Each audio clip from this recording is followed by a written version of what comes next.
this is the SmackDown Rundown. All right. Travis Colt. And I'm Kevin Hawk. Are you sure? Oh, yep. It says down there. All right. This must be the part where I talk about the matches.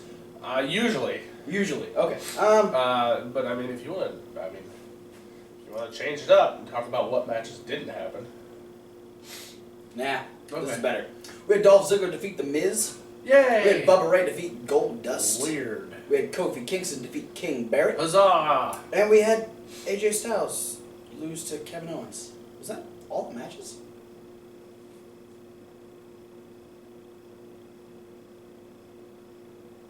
That was all the matches. Yes. Wow. Well, Bubba Goldust was to kind of get R-Truth and Goldust together, but also cause more issues between the Usos and the Dudleys. Yeah. Bubba, it was a weird ending too. Bubba kicked Goldust as he was coming through the ropes and pinned him that way. R-Truth came down, tried to save him. They both got beat down, and then the Usos ultimately made the save, running the Dudley Boys off. So, Triple threat. that's a weird triple threat, but I'm okay with it. Dolph Ziggler versus The Miz was good. Very good match. Oh yeah. But These guys have wrestled each other enough times. If they did a crappy match, I would be disappointed in them. I'm appreciative of how The Miz is starting to get better in the ring. And I'm gonna correct myself. If they did a crappy match, I'd be disappointed in Ziggler. There you go. No, the Miz. I wouldn't entirely be surprised. The Miz's last few matches, the matches he had with AJ Styles, were really good. Yeah. And he's been consistently getting better. So, start making me believe that you can actually hold your own in the ring, and I won't really give a shit if you're on TV. Yeah. It's good to see him progressing because he's not in the, he's got a very fluctuating career. Mm-hmm. Absolutely. Where it's he's got his moments where it's oh, Miz is doing good, and then oh, we don't care about the Miz. Oh, he's doing good again. Then we don't care about the Miz. Yeah, he's doing good again. Because really, he hasn't done anything since the Sandow storyline.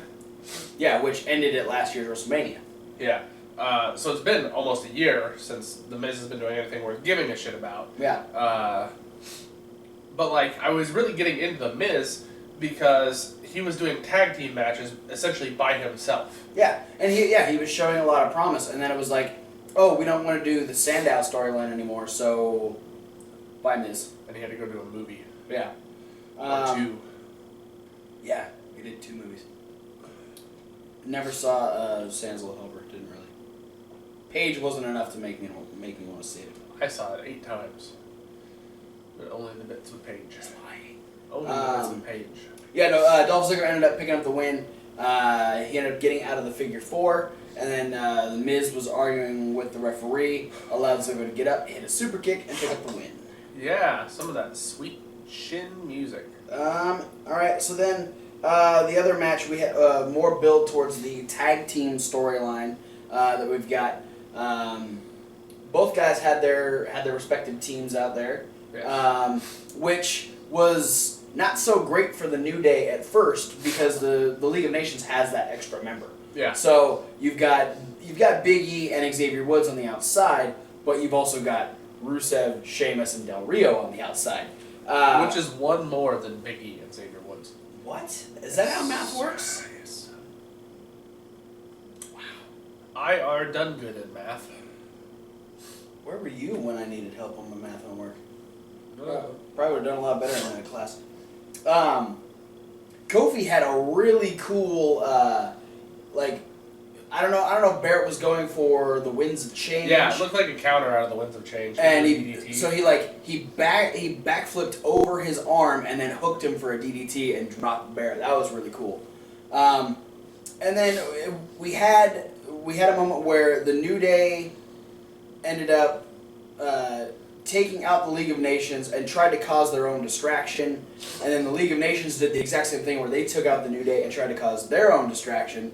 But Big E and Xavier were able to get back up, take out the League of Nations, and Kofi was actually able to hit Barrett with a roll-up and pick up the win.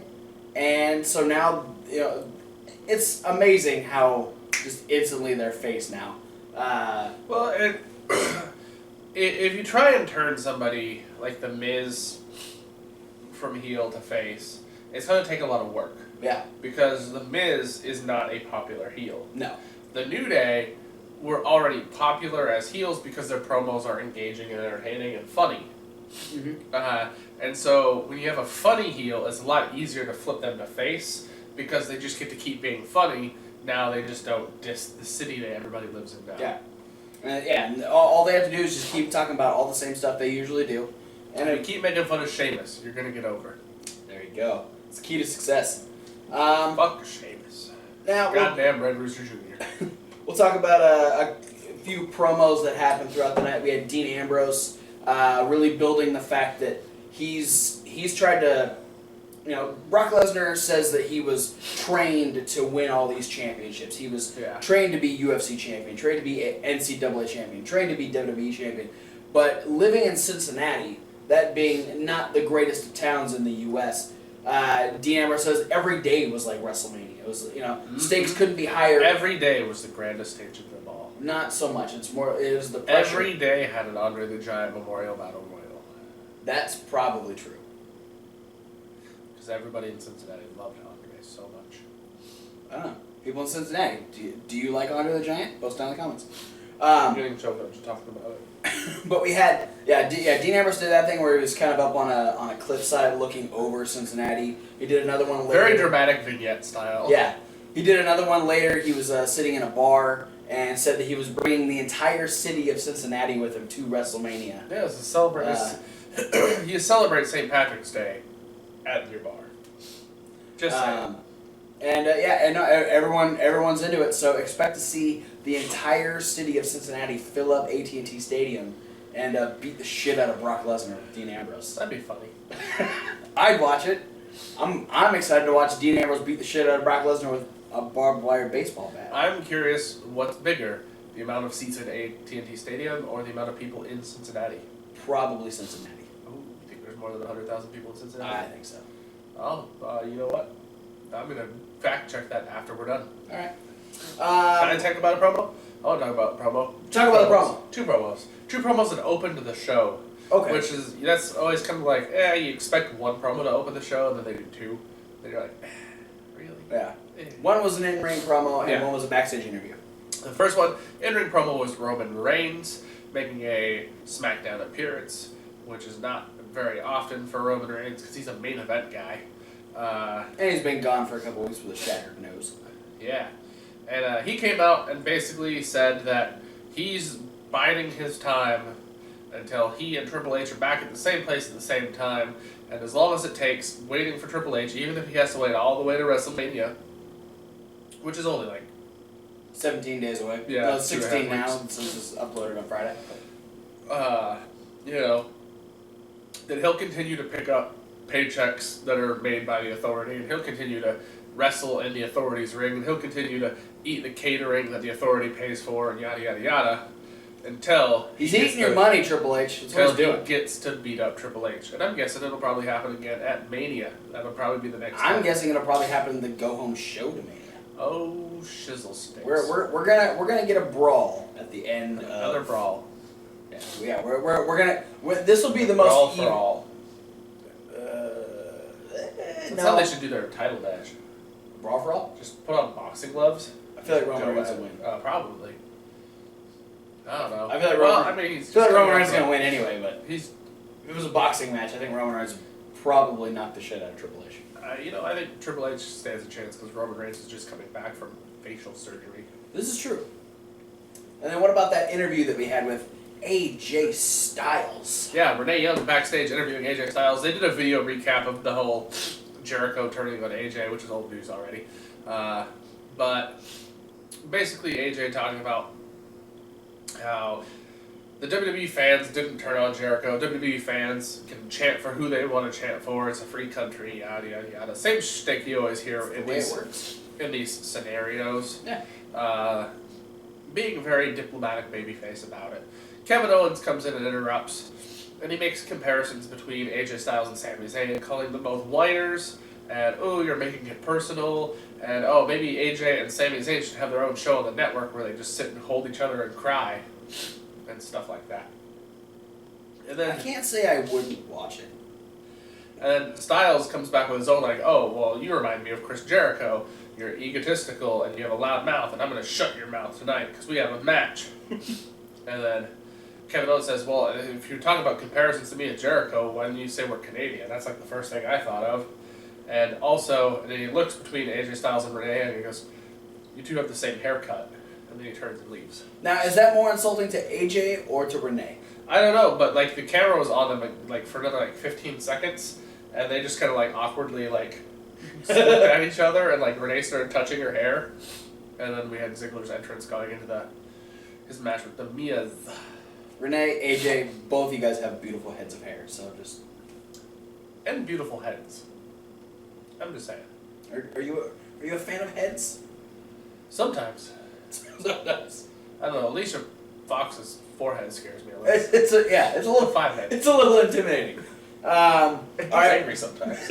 We'll talk one more promo before we head into the main event, which is AJ Styles versus Kevin Owens. But we had the face-to-face-to-face Divas promo. Charlotte made her way out first, and she was the one that asked for this time, and she wasn't sure if Becky and Sasha were going to make it. So she comes out and she goes, I've thought about things, and I'd like both of you to accept my invitation. Becky Lynch came out first. Becky's right there. She's ready for, she's ready to talk. Because, right at the beginning, Charlotte's like, oh, no BFF, no best friend. She goes, nah, the last best friend didn't work out too well, so I figure I'm done with best friends. And so, That's not true. Her and Paige are besties. Well, not on TV.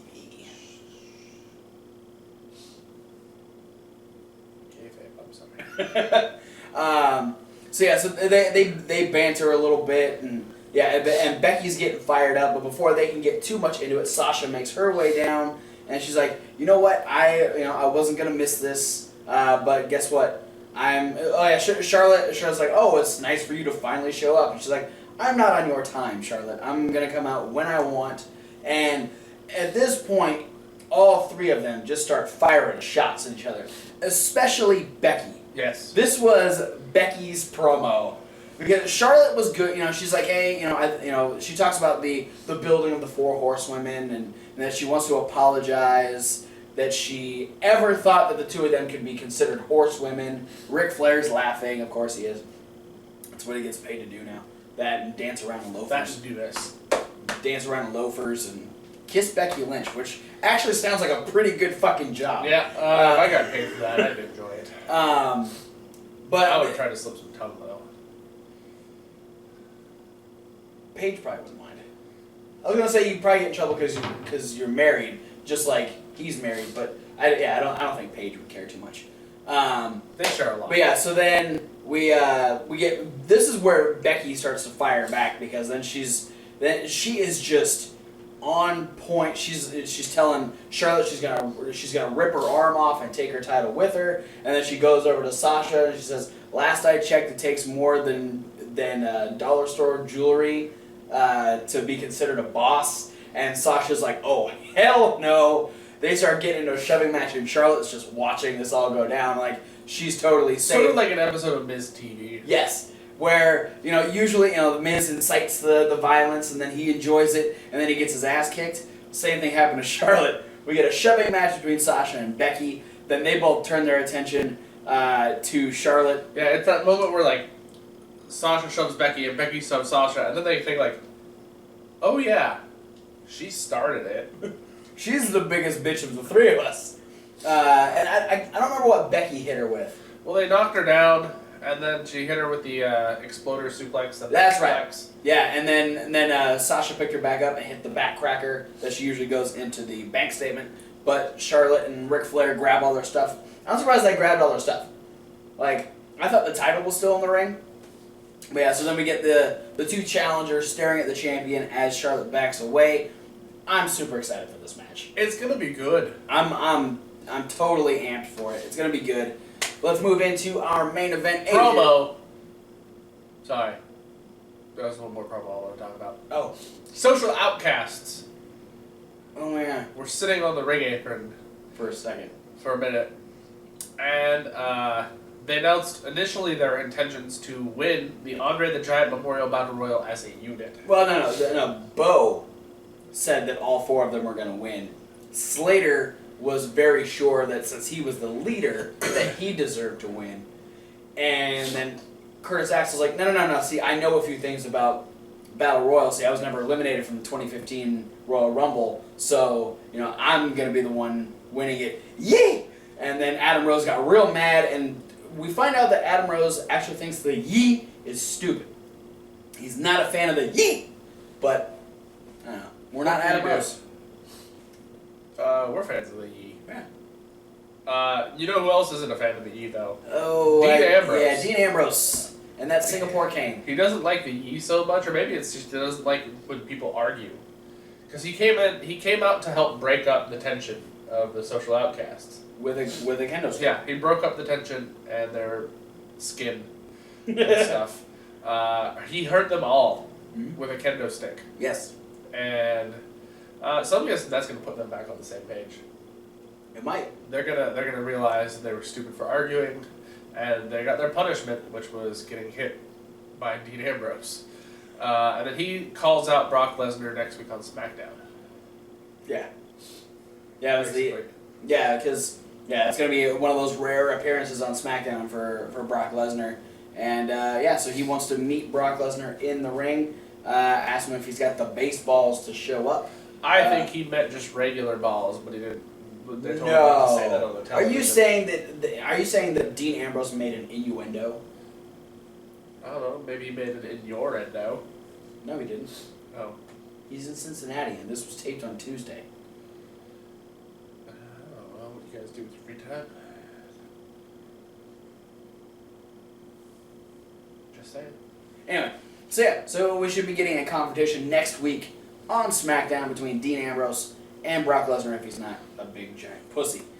Then we move into our main event, which is Kevin Owens versus AJ Styles. Yay! Good chemistry between these two. I'm looking forward to more from these two.